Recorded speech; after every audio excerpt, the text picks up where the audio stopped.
कोलेबिरा विधानसभा seat पर फिलहाल कांग्रेस की पकड़ है।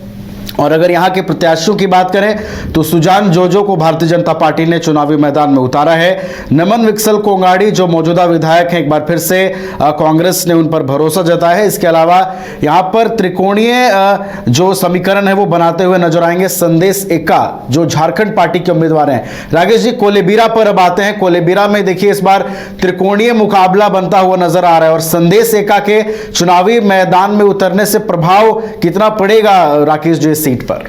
देखिए, कोलेबिरा का फैसला विभव संदेश एक्का के प्रदर्शन पर ही निर्भर करने वाला है जी।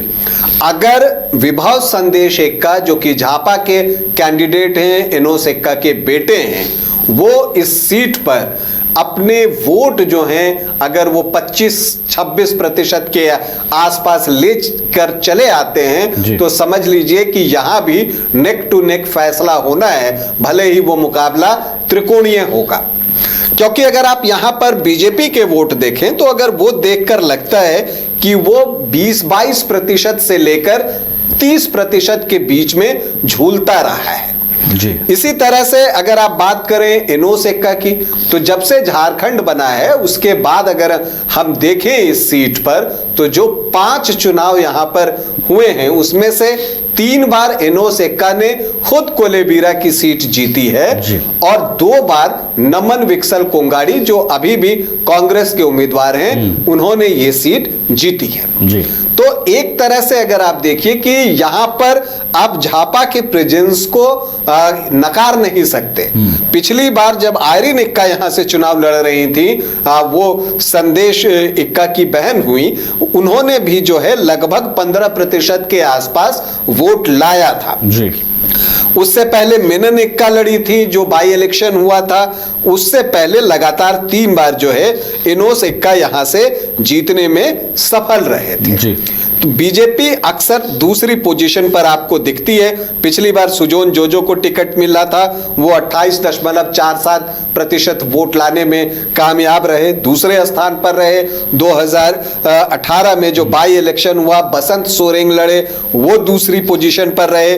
2014 में मनोज नागेशिया लड़े, वो दूसरी पोजीशन पर रहे।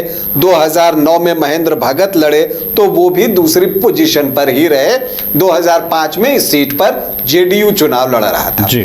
तो ऐसी परिस्थिति में अगर आप देखें तो आपको दिखता है कि यहां पर एक ट्रायंगुलर फाइट बन सकती है और अगर ट्रायंगुलर फाइट होती है तो जीत किसी को भी मिल सकती है। देखिए, यहां पर जो कोलेबिरा की सीट है और यहां आप जातीय समीकरण को देखें तो जो क्रिश्चियन वोटर्स हैं उनकी संख्या बहुत अच्छी है, 50% या उससे थोड़ा अधिक ही कह लीजिए। तो उनके वोट जो हैं वो सबसे ज्यादा निर्णायक हो जाते हैं कि वो कहां जाते हैं।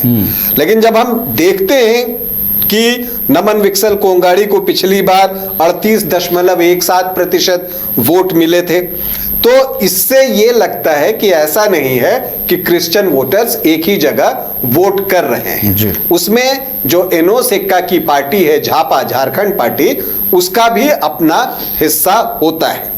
अब अगर आप देखिए यहां पर हम सबके प्लस माइनस की बात करें तो देखिए जो कांग्रेस के प्रत्याशी हैं नमन विकसल कोंगाड़ी, वो क्षेत्र में आपको सक्रिय रहते हैं। जो राज्य सरकार की योजनाएं हैं उनको जमीन पर उतारा है तो इसका लाभ उनको मिल सकता है। अभी मैया समान योजना भी जो है वो लागू हुई है, उसकी काफी चर्चा है और जातीय समीकरण उनके पक्ष में है। और ऐसा मैं इसलिए कह रहा हूं कि क्रिश्चियन 50% से अधिक तो हैं ही, साथ ही 8.6% जो हैं वो मुस्लिम भी इस सीट पर हैं। और अगर हम टोटल ट्राइबल की बात कर लें तो वो 76.11% है। तो बड़ी संख्या में यहां पर ट्राइबल वोटर्स हैं और वो निर्णायक है। लेकिन चूंकि सारे प्रत्याशी ट्राइबल ही होते हैं तो उसमें वोटों का जो है वो बंटवारा होता है, तो कौन बड़ा चंक लेकर जाता है इस पर जो है वो सवाल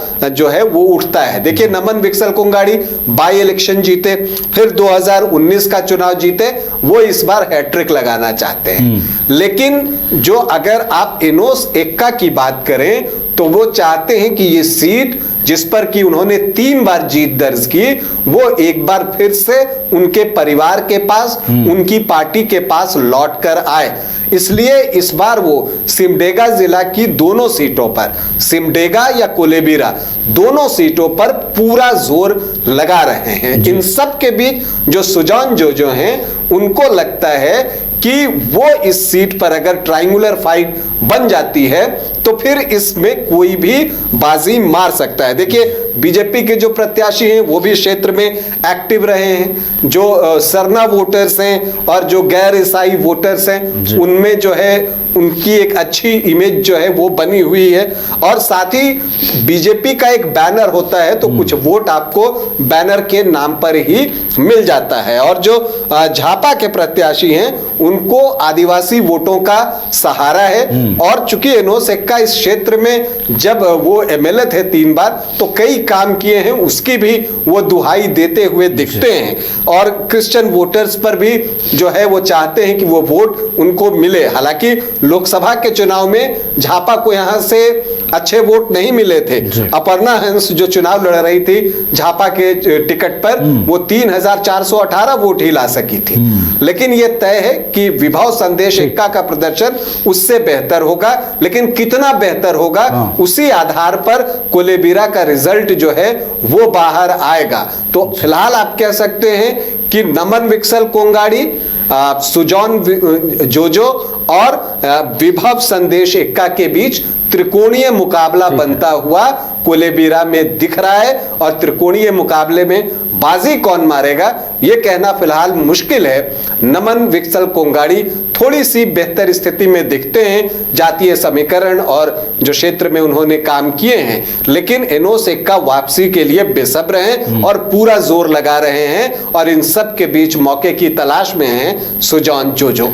चलिए, तो कोलेबिरा विधानसभा सीट पर त्रिकोणीय मुकाबला बनता हुआ दिखाई दे रहा है। और एनोस एक्का के बेटे संदेश एक्का के प्रदर्शन से बहुत कुछ निर्भर करेगा कि कोलेबिरा विधानसभा का मूड इस बार किस ओर है और यहां पर बाजी किसके हाथ लग। मैं एसके मंडल अध्यक्ष, SK Mandal group of institutions Patna, आप समस्त देशवासियों को दीपावली एवं लोक आस्था का महापर्व छठ पूजा की हार्दिक शुभकामनाएं देता हूं।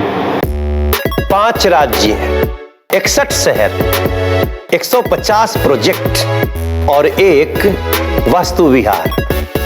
नई सोच, नया घर, बनाए रखिए अपना प्यार, सेवा में है वास्तु विहार।